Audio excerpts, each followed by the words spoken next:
So here we have a VE Holden Calais, and you can see that the clear coat is just barely hanging on in the middle there, but it's nearly all faded. I'll be taking all that off and repolishing it. And the other one is mostly just at the top, see that? And see how the clear is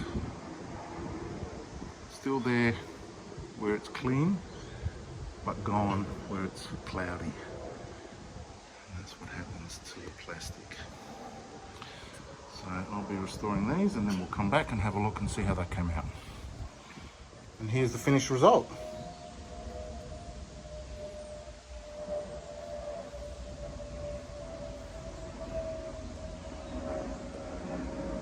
Aeroplane in the background.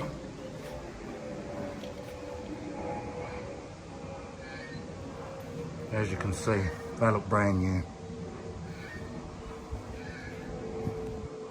So yeah, come up good.